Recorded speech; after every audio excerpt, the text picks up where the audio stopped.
우리는 여러분들을 주님의 이름으로 환영합니다. 새해 복 많이 받으시고 건강하시길 바랍니다. 아까 예배 전에 이야기했지만 새해가 두 번 있는다는 것은 참 즐거운 일입니다. 포기했던 결심이 있다면 다시 한번 해보시기 바랍니다. 혹여 새해한 결심이 별로 없다면 다시 한번 결심을 해보시기 바랍니다. 아 그래, 운동해야지, 아 말씀 읽어야지, 아 뭐 있을까요? 뭐 담배 끊어야지, 아 술을 줄여야지, 혹은 뭐 예배를 잘 드려야지. 그런 것들이 많이 잃어버렸다면 하나하나 다시 한번 되새겨보는 시간 되시길 바랍니다. 여러분은 설날에 보통 어떤 기억을 가지고 계십니까?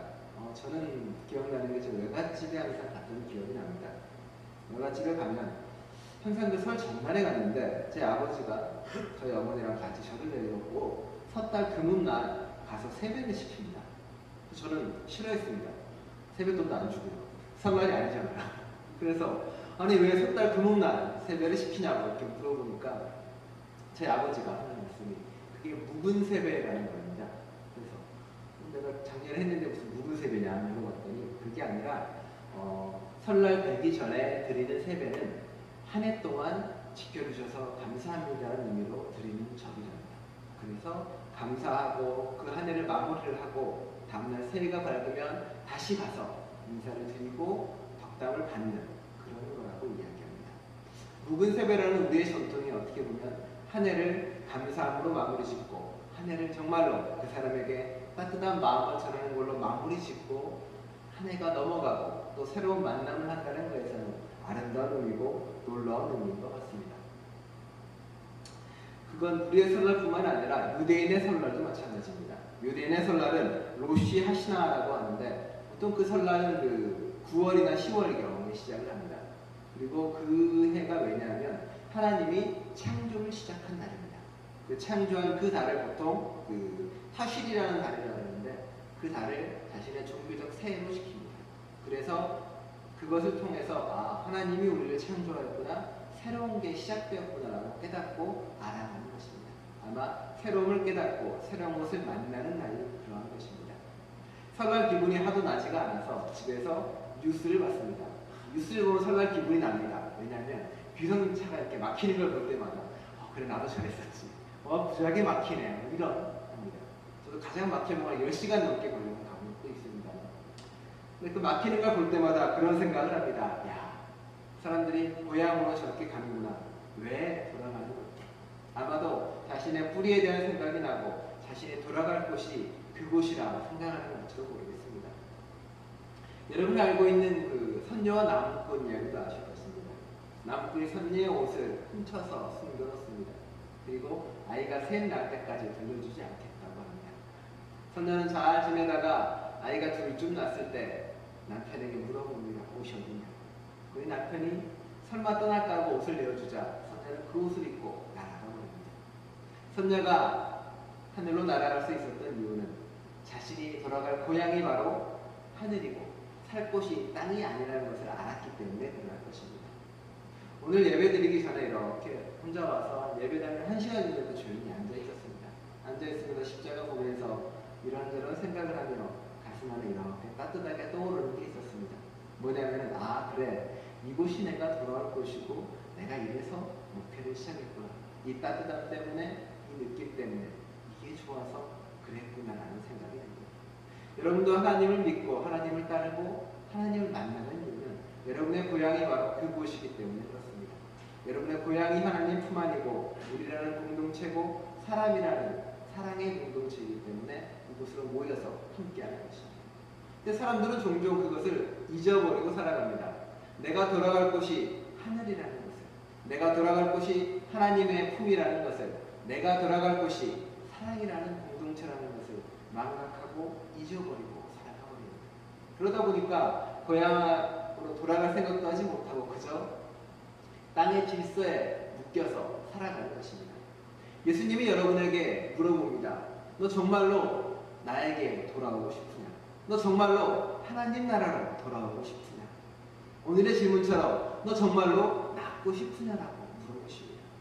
예수님이 왜 낫고 싶으냐고 물어봤을까요? 아마 예수님은 보시기에 아니 쟤는 아픈데 분명히 노력하는 것 같지도 않고 저 뒤에 멀찍이 앉아가지고 뻘쭘히 가만히 있는 환자를 보고 아마 물어봤을 것입니다. 너 정말 낫고 싶은 게 맞냐? 아마 예수님이 우리에게도 물어보지 않을까요? 예수님을 닮으려고도 하지도 않고 바꾸려고 하지도 않고 딱히 삶을 그렇게 주님을 따라 살려고 하지 않는 우리에게 예수님이 와서 물어봅니다. 야, 너 정말 구원받는 삶을 살고 싶은 게 맞냐? 너 정말 나를 믿고 싶은 게 맞냐? 너 정말 치유받고 삶을 거치고 싶은 게 맞냐? 라고 묻는 것입니다. 여러분은 그 질문에 뭐라고 대답하시겠습니까? 사람의 가장 큰 문제는 병을 낫고 싶다는 그런 욕구 이전에 더 큰 문제가 하나 있습니다.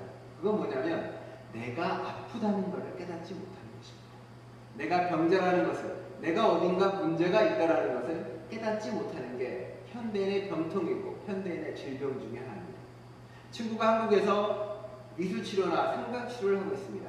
그 친구가 저에게 한 말이 있습니다. 야, 병원에 찾아오는 사람은 그래도 치료가 되는 사람. 본인이 마음이 아프다는 걸 알고 오기 때문에 이미 반은 치료된 상태입니다. 문제는 뭐냐면 자신에게 마음의 병이 있다는 것도 알지 못하고 살아가는 사람들. 그 사람들이 가장 큰 문제다라고 분명히 말하고 있습니다.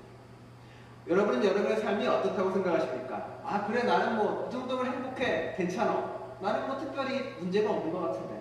혹은 이 정도면 괜찮지. 내가 무슨 환자도 아니고 정신병도 아니고 난 잘 살고 있어. 혹여 그렇게 생각하고 살고 계십니다. 그리고 일상에 벌어지는 많은 문제들이 내 잘못이 아니라 상대방의 잘못이라고 그렇게 생각하진 않으십니까? 작은 말다툼이 벌어집니다. 속으로 생각합니다. 내 잘못이 아니야. 그 사람이 잘못한 것을. 부부간의 말다툼이 벌어집니다. 내가 그 사람이 잘못한 거 내가 지적해 준 것뿐인데. 교우 간에, 친구 간에 벌어지는 사소한 모든 것들이 어떻게 보면 상대방의 문제가 아니라 내 안에 어떤 문제 때문이라고 생각해 본 적은 없으십니까? 집안에 먼지가 쌓인 곳을 가만히 보면 보이는 것보다 보이지 않는 곳에 많이 먼지가 쌓여 있습니다. 마찬가지로 어떤 문제 중에서도 나의 문제나 가정의 문제나 교우의 문제는 보이는 곳이 아니라 보이지 않는 곳에 있는 어떤 내 안의 문제가 이를 발생시킵니다. 전혀 엉뚱한 곳에 꼬여있고 그 뿌리가 전혀 다른 곳에 있을 수 있다는 이야기입니다. 사람은 누구나 행복한 가정, 행복한 관계를 원하게 꿈꾸지만 많은 가정의 속내를 들여다보면 그렇지 않은 경우가 많습니다. 오히려 가족이라는 끝만 달려있을 뿐이지 그 안은 여전히 갈등과 충돌이 많을 수도 있습니다. 그리고 이야기합니다. 야, 경제적으로 어려워서 그래. 너무 바빠서 그래. 우리 형편이 이래서 그래. 라고 이야기합니다. 하지만 근본적으로 뭐가 있냐면 서로 안에 상처가 있고 그 상처를 서로가 치유하지 못한 채로 둘이 살면서 알게 모르게 서로를 상처내고 있기 때문에 그럽니다. 그 상처냄이 갈등의 원인이고 내 안의 상처가 치유받지 못해서 벌어진 일입니다. 아버지에게 사랑받지 못하는 딸이 커서 남편과 살아가며 남편에게 사랑을 원하고 사랑을 갈급해합니다. 남편은 그걸 모르고 깨닫지 못하니 오히려 냉랭하게 대하고 차갑게 대하다 보니 갈등이 더 심해갑니다. 어머니를 통해 어떤 여성을 받았던, 여성상을 받았던 남편은 아내에게 그 모습을 요구합니다. 그런데 채워질 리가 없습니다. 그러니 부딪히고 싸우기도 합니다. 내 안에 있는 어떤 상처가 치유되지 않았던 것들이 그렇게 드러나는 것입니다. 주보에 시가 있습니다. 그릇. 깨진 그릇은 칼날이 된다. 절제와 균형의 중심에서 빗나간 힘. 부서진 원은 모를 세우고 이성의 차가운 눈을 뜨게 한다. 맹목의 사랑을 노리는 사금팔이여 나는 맨발이다. 베어지기를 기다리는 살이다. 상처 깊숙이서 성숙하는 혼. 깨진 그릇은 칼날이 된다. 무엇이나 깨진 것은 칼이 된다. 이 시를 이렇게 잘 고르고 혼자 은혜 받았습니다. 저는 그래. 우리 마음도 그런 것 같습니다. 우리 마음도 어딘가 깨져 있습니다. 그건 안 깨진 사람은 없습니다. 어딘가 깨져 있고 어딘가가 닫혀 있습니다. 그런데 깨지고 닫혀 있기 때문에 다른 사람을 상처 주고 아프게 하는 것입니다. 나를 돌아보고 납니다. 나를 돌아보고 나를 계속 되새기다 보면 내 마음에 깨진 그릇이 다른 사람을 아프게 하는구나라고 깨닫게 됩니다. 자, 본인이 깨진 그릇이고 본인이 어딘가 모나있고 어디나 상처 있다는 것을 가장 잘 알 수 있는 방법은 뭐라고 생각하십니까? 그것은 바로 연애와 결혼입니다. 연애를 하면서 결혼 생활을 해나가면서 그렇게 점점 지나다 보면은 내 바닥을 보게 됩니다. 늘 말씀드렸습니다만 결혼과 연애 생활은 상대방이 이거밖에 안 되라고 느끼는 것이 아니라 내가 이거밖에 안 되라고 깨닫게 되는 것입니다. 내가 이런 걸로 화내는 쪼잔한 사람이었구나. 내가 이런 걸로 아이들에게 뭐라고 하는 아니었구나. 내가 연애하면서 이런 것 가지고 내가 치사하게 그러는 사람이었구나라고 본인이 알는 것입니다. 내가 내뱉는 화나 내가 내뱉는 뭐라고 하는 그 모든 것들이 알고 보니 내 안에 어떤 작은 것들, 내 안에 상처 때문에 그러한 거구나라고 깨달아가는 것입니다. 그럴 때 비로소 우리는 내 마음을 치유할, 내 마음을 바꿀 준비가 되어 있는 것입니다. 주님은 우리에게 마음밭에 대해서 몇 가지 예화를 해주셨습니다. 씨 뿌리는 자의 비유를 통해서 차근차근 이야기해 주셨습니다. 첫 번째가 뭡니까? 길바닥이라고 이야기합니다. 오가는 길에 밟히고 거기에 아무것도 잘하지 못한다. 우리의 마음 안에 길바닥 마음이 있습니다. 어떤 마음이냐면 그겁니다. 내 인생 탄탄대로 잘 가는데 뭐 어때? 내 갈 길만 잘 가면 되지. 그래, 나는 이 길로 잘 가고 있고 내 인생은 잘 뻗어가고 있어. 문제 없어. 내 인생 가는데 방해되면 안 돼. 내 인생은 괜찮아. 라고 이야기합니다. 그런데 그 길바닥 마음은 실은 자기 자신만 아는 마음일 때가 많습니다. 그래, 나만 행복하면 되지. 나만 잘 되면 되지. 내가 행복한데 뭐가 문제야? 내가 기쁘고 즐거우면 됐지. 다른 게 뭐가 문제야? 생각을 합니다. 가정에서도 마찬가지입니다. 난 해피하고 행복해. 괜찮아. 그런데 다른 사람이 아프면 눈물은 돌이켜오지 못합니다. 자기가 좀 편하고자 다른 이에게 뭐라고 이야기하고 질책하기 이런 없습니다. 그런 거 있지 않습니까? 나 너무 피곤하고 힘들어 죽겠습니다. 와이프나 남편도 힘든데 내가 좀 편해보고자 시키거나 뭐라고 이야기합니다. 혹은 내 뜻을 다른 사람에게 강요합니다. 내가 생각에 그게 옳은데 좀 해봐라. 내가 하면 네가 틀린 것 같으면 바꿔봐라. 치약을 가운데서 짜는 게 좋아. 왜 밑에서 짜? 그런 거. 설거지 좀 물에 담궜다 하지. 이렇게 해. 간섭하고 이야기합니다. 한국 사람들의 잘못된 습성 하나는 간섭과 충고에 대해서 당연하다고 생각합니다. 이게 이상한 건데요. 사랑 안에 간섭과 충고가 들어있다고 생각을 합니다. 실은 그렇지 않습니다. 사랑은 이해하고 받아두는 거지 틀린 거 지적해가며 바꾸는 게 아닙니다. 그거는 자기 마음대로 하고 싶은 길바닥 같은 마음입니다. 상대방 마음에 내 길을 내서 내가 편하게 가고 싶은 마음이라는 것입니다. 그게 다른 사람을 힘들게 하고 다른 사람을 아프게 하고 그리고 나마저도 병들게 합니다. 두 번째로는 마음밭에 큰 그 돌덩이가 하나 들어가 있는 겁니다. 이렇게 덩. 근데 그 돌덩이는 실은 어릴 때 받았던 상처일 때가 많습니다. 어릴 때 받지 못했던 사랑, 어릴 때 받았던 마음의 어떤 컴플렉스들, 어릴 때 받지 못했던 것. 많은 남자들은 애정결핍이라고 보통 와이프들이 많이 이야기합니다. 어떤 그런 걸로 인해서 상처받은 마음이 있습니다. 그러다 보니까 다른 사람에게 이렇게 여유를 부리거나 다른 사람을 품어 안지를 못합니다. 내 거 먼저 취향이 바꾸고 내 거 먼저 보살피기 바쁘기 때문에 그렇습니다. 사랑받지 못하기 때문에 그렇습니다. 가장 중요한 그겁니다. 사랑받지 못합니다. 남편으로부터 사랑받지 못하고 어머니로부터 사랑받지 못하고 아내로부터 사랑받지 못하는 사람은 오히려 그게 마르고 내 마음에 짐이 되고 내 마음에 바위가 돼서 다른 사람의 그 바위를 지우게 만듭니다. 나 사랑받지 못해. 너라도 나를 사랑해줘야지. 사랑을 강요하고 받지 못하면 화내고 짜증내는 사람입니다. 그게 다른 사람을 아프게 하고 힘들게 합니다. 그리고 또 하나 마음밭은 가시덤불입니다. 가시덤불 마음이란 뭐냐면 내 마음에 끊임없이 욕심이나 시기나 질투가 계속 나온다는 얘기입니다. 세상 걱정과 근심으로 다 짊어지는 것처럼 삶을 살아가는 겁니다. 저 사람은 잘 사는데 나라고 왜 이 모양이지? 나는 잘 살 수 있어. 저 사람은 운이 좋아 그런 거지 뭐. 저 사람은 내가 저 사람만큼은 살면 참 좋을 텐데 내가 이렇게 안 되는 것은 내 남편 때문이야, 내 아내 때문이야, 내 아이들 때문이야 라고 이야기합니다. 다른 사람 탓하고 내 마음은 갈급해지고 허폐해지고 맹만하갑니다. 그러니 내 안에 평화의 시작도 못 자라고 주님의 것이 자라지 못하는 것입니다. 결실도 안 됩니다. 그런 우리에게 주님이 말합니다. 겨자씨 같은 믿음만 있어라. 그 말이 뭐냐면 우리의 마음을 겨자씨만큼이라도 바꿔라. 그러면은 세상이 네가 달라질 거라고 분명히 물론 우리는 다 이런 상처를 가지고 살아갑니다. 그 상처에 시달리기도 합니다. 영속적인 불구로 살아가는 사람도 있습니다. 하지만 우리는 치유받을 마음을 가지고 주님 앞에 나와야 됩니다. 그 전에 내 마음 안에 상처가 있다고 인정하고 주님 앞에 나와야 된다는 이야기입니다. 주보에 보면 안쓰리는 멜로에 치유라는 글이 하나 있습니다. 고민이 있어 도움을 청하여 온 사람에게 스승이 말했다. 정말 낫고 싶으냐? 아니라면 성가시게 하려고 선생님께 왔겠습니까? 그럼 대부분의 사람들이 그러지. 못하러요? 치유를 받으러 오는 게 아니야. 치유란 괴로운 일이거든. 위안을 받으러 오는 것이지. 자기 제자들에게 스승은 말했다. 고통 없이 나을 수 있다면서 낫기를 바라는 사람은 변화 없이 발전할 수 있다면서 발전하기를 좋아하는 사람과도 같다. 자, 여러분은 치유받기를 원하십니까? 위로받기를 원하십니까? 사람들이 교회에 오면은 무슨 말을 듣기를 원하냐면은 괜찮아, 그럴 수도 있지 라는 말을 듣기 원합니다. 주님 앞에 나옵니다. 주님, 나 죄를 졌어요. 내가 이러고 싶지 않았는데 어쩔 수 없이 내가 다른 사람을 아프게 했습니다.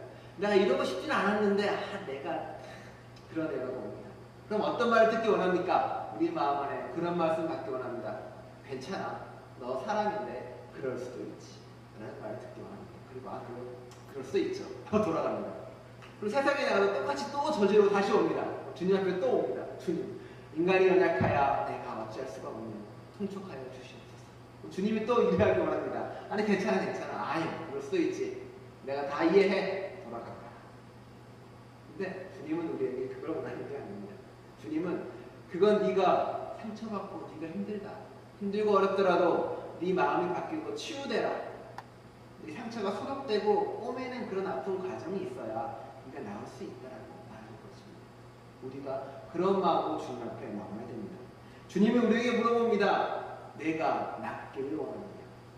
우리는 주님께 고백해야 됩니다. 주님, 내 마음 안에 상처가 있습니다. 내 마음 안에 병이 있습니다. 그 병 때문에 다른 사람을 아프게 하고 다른 사람을 상처 있게 합니다. 그 아픔과 그 병 때문에 내가 설거지하기도 싫고 남편 밥 주기도 싫고 다른 사람을 섬기기도 싫습니다. 잘 남한테 이렇게 꼬투리 잡고 말하는 것도 즐겁습니다. 다른 사람을 칭찬하기가 너무 힘듭니다. 고백을 해야 합니다. 내가 죄인임을 내 안에 상처가 있습니다. 죄인이라는 게 말씀드렸지만 우리의 유한성을 말하는 것입니다. 그렇게 치유받고 그렇게 일어나야 합니다. 주님이 여러분에게 똑같이 물어봅니다. 낫기를 원합니다. 변명하지 마시고 제가 여기 오래 있는데 남도 나를 안 데려다주고 제가 가려고 하면 들어가서 라고 변명하지 마시기 바랍니다. 낫기 원하는 질문에 내가 세상도 빨리 살아야 되고 할 일도 많았는데 아직은 이라고 대답하지 마시기 바랍니다. 네라고 대답하고 그럼 일어나 걸어가라는 그 말에 일어나 걸어가시면 됩니다. 주님이 혼자 못합니다. 주님이 여러분에게 말을 합니다. 주님의 기적은 협력해서 이루어지는 것입니다.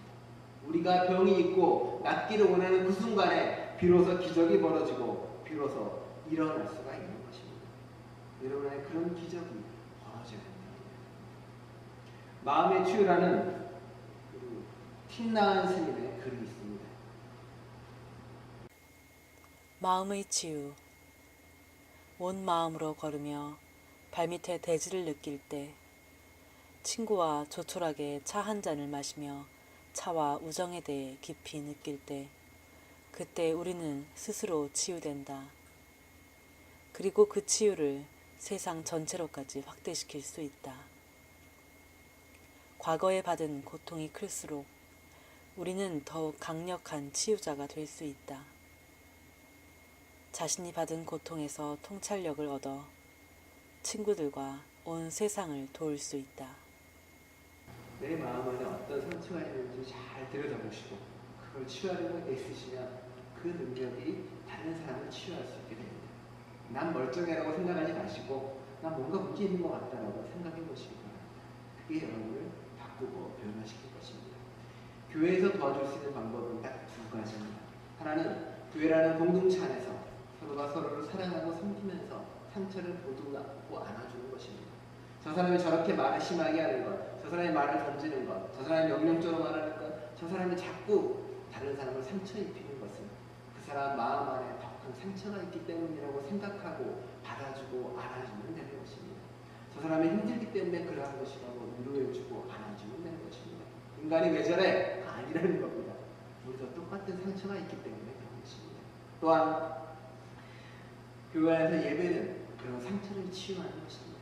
찬양을 하고 노래를 드리고 기도를 하고 하나님과 함께하는 그 손길 가운데 하나님을 느끼며 우리가 치유되는 것입니다.